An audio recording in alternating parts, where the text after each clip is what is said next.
Her male best friend ridiculed me during dinner. She could find someone far superior to you. I dismantled him right there in front of the entire group. She exploded. Say sorry or it's finished between us. I grinned. I stayed completely silent.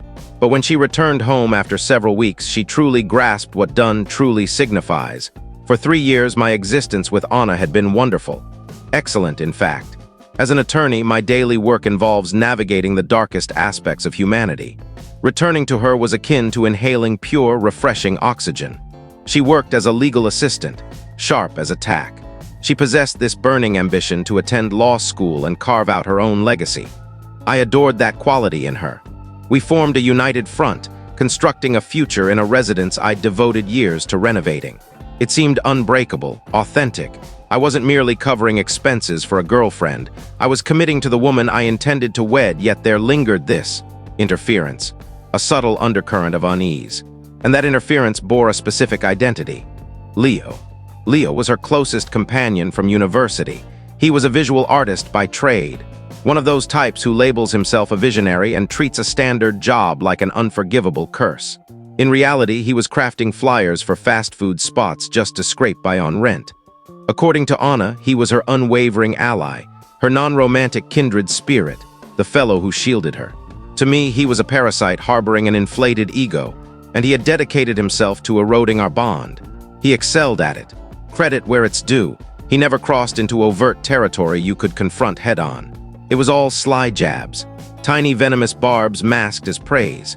Her former partner, Alex, a performer who'd crushed her emotions, was his go-to subject. If I whisked Anna away on a luxurious getaway to Mexico, Leo would cleverly reference some impromptu outdoor adventure they shared years back. Recall that time, Anna? He'd muse, all nostalgic. Those kinds of experiences can't be scheduled. They happen with someone who truly matches your adventurous soul. The implication was constant. I represented the dull, secure option, while he guarded the gateway to the thrilling existence she was abandoning. And Anna, she lapped it up eagerly.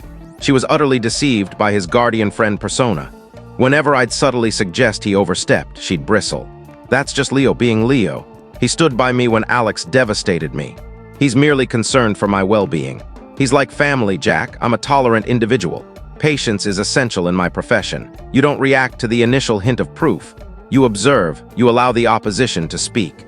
You permit them to construct their own downfall, and you await the moment they offer you the noose.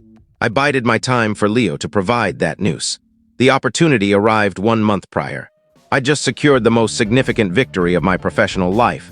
6 months fully consumed, endless nights without sleep, weekends lost to endless documents, but victory was ours.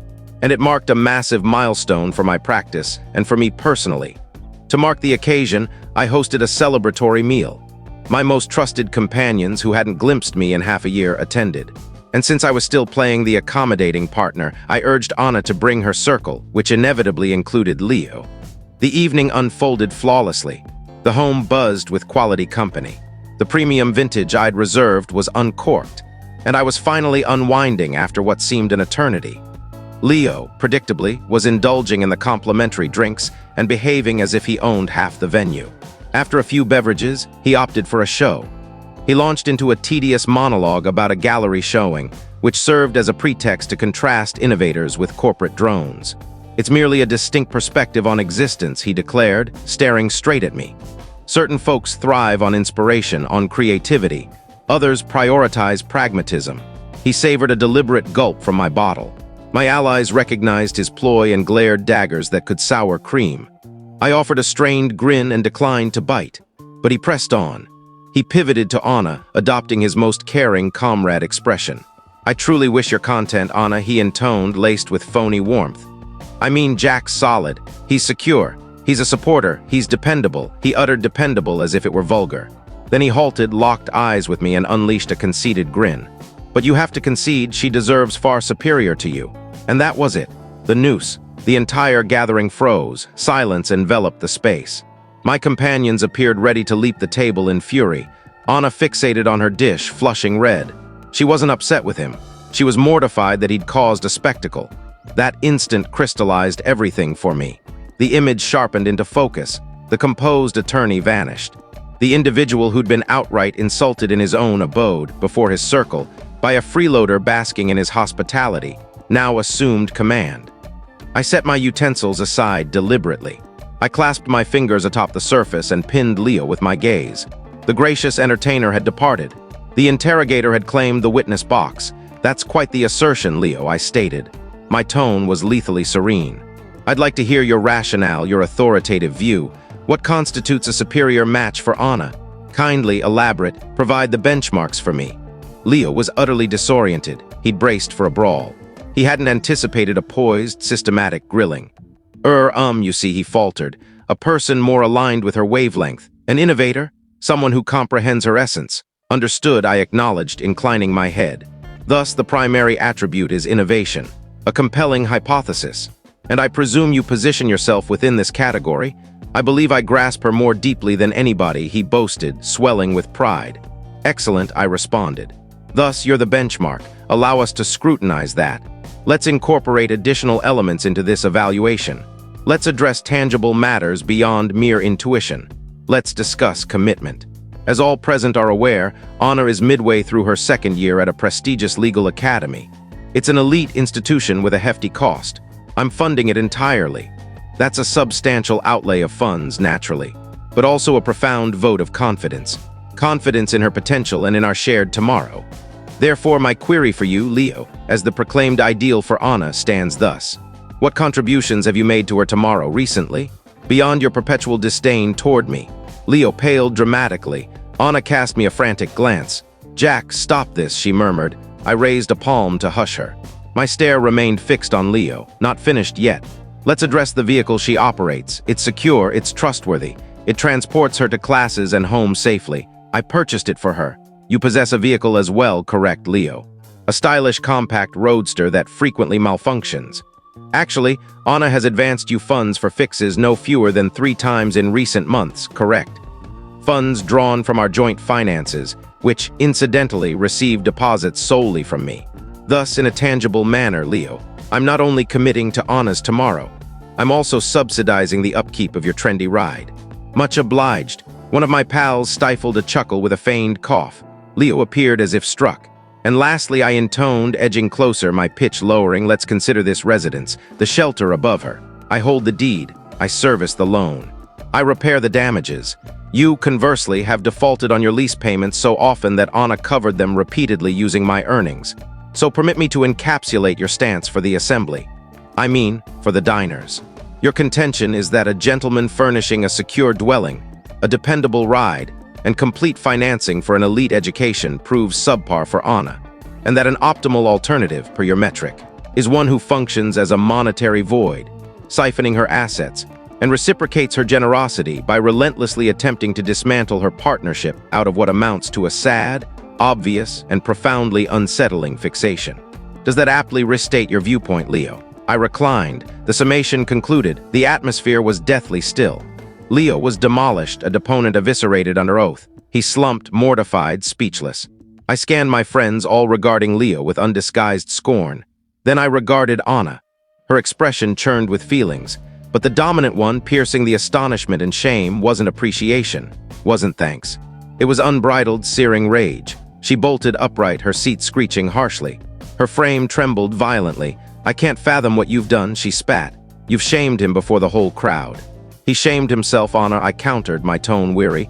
"I merely laid out the facts." "Apologize to him," she insisted, her gaze aflame entirely at me. "Immediately. Make amends to my dearest companion for your actions. Apologize or it's ended between us." And there it stood, the demand, the decisive proof. She positioned herself beside the ruins of a figure freshly unmasked as a scheming drain, yet she championed him. She selected him. The affection I held for her didn't fade, it was terminated. I beheld her, perceiving her with absolute precision for the first time. I refrained from anger, from shouting. I simply smiled. A faint, melancholic, utterly conclusive smile. I uttered nothing further. I rose, grasped my glass, and retreated to the kitchen, abandoning her isolated amid the hushed dining area. The trial concluded. The verdict rendered. The fallout from that meal was rapid. Anna and Leo departed jointly amid turmoil. She relocated to his place that evening, a choice forged in her fury and his disgrace. In her view, she'd issued the challenge. She anticipated my groveling return, my remorse. my efforts to mend the rift I'd caused. She never suspected I'd embraced her conditions outright. Over 2 weeks, I vanished entirely. I disregarded her voicemails. I skipped the flood of furious, then bewildered, then beseeching messages. I brushed off the shared acquaintances she dispatched as intermediaries. I became invisible. Rather than pursuing her, I focused inward. My home, once our sanctuary, now resembled a tainted site. I devoted a weekend to systematically boxing every item of hers. It wasn't vengeful. It was purifying. I acted as administrator, liquidating the remnants of a perished union. Upon completion, I arranged the crates in the guest quarters, replaced every lock, and updated the alarm settings. Then I placed 2 calls. They were uncomfortable yet essential. They represented the inevitable outcomes of the judgment she'd pronounced at that gathering. The initial call went to the law school's admissions head. I'd cultivated a strong rapport through my alumni contributions. I outlined in measured, courteous language that owing to an irreversible shift in my private affairs, the personal grant I'd established for Anna's fees was being revoked. Instant effect. The subsequent call reached the senior partner at my office. I'd leveraged numerous favors to secure Anna a prime summer position there. A pivotal opportunity. I conveyed that a grave, unresolvable clash of interests had emerged, necessitating withdrawal of the placement. I derived no pleasure from it, yet my backing hinged on our alliance's bedrock. She demolished that bedrock with a hammer. She could no longer reside here. Precisely 2 weeks post-meal, she appeared at my threshold. I monitored her via the surveillance feed, struggling with her key, her bafflement morphing to ire upon failure. She resorted to the chime. I answered, securing the chain. She appeared haggard. The indignant wrath had dissipated, supplanted by exhausted pleading. Cohabiting with an impoverished, self-absorbed creator had evidently been brutal. "Jack, we must discuss this," she urged. "No, Anna, we mustn't," I retorted. "You've selected your path." Dialogue concluded. "You can't discard 3 years over a single dispute," she implored, tears welling. I was furious. I wasn't rational. It wasn't a dispute, I clarified. It was a revelation. You faced a stark option, your committed partner or the individual systematically undermining our connection. And you picked him. You insisted I atone to him. You opted to shield the freeloader. That's indelible. Dread mounted as she sensed my resolve. But our shared visions, she stuttered. Law Academy. The position. Indeed, regarding those, I noted, prolonging the pause, your remaining terms fees arrive next week, right? I trust you and Leo have strategized as my commitment to our shared path has ceased. Her complexion drained. "What?" she breathed. And the role at my office, I pressed, unyielding. That invitation stands withdrawn. The practice prioritizes ethical boundaries rigorously. She reeled backward, clutching her face. That role was her lifeline. The destiny she deemed assured dissolved instantly. "You can't possibly," she gasped, voice fracturing. "Jack, I beg you don't. It's already executed," I affirmed. "Deeds carry repercussions. You issued the decree. Atone or we're through." I selected through. Now endure the fallout. Seek Leo's aid, the superior figure by his account. Surely his artistic brilliance encompasses funding your $50,000 fees and restoring the profession you've forfeited. I shut the door on her sobbing visage. I felt neither elation nor sorrow, merely tranquility. The proceedings ended. The consequences unfolded as expected. Anna's world crumbled. She withdrew from legal studies mere months from completion. The aspiration perished. She and Leo persist in his cramped flat, from what contacts report. A unique torment. She's engulfed in bitterness over his toll, and he's burdened with a resentful partner symbolizing his own failings. He claimed the prize, yet inherited a fractured iteration he lacks means to mend. I acted not from spite. I acted for my sake. A partnership constitutes an agreement, and she breached its core tenet, fidelity. My responses weren't retribution. They enforced the stipulations. She sought to comprehend done fully. Now she does. It signifies the sustenance halts, the funding concludes, and the architect departs the premises, abandoning you amid the debris of the structure you aided in igniting.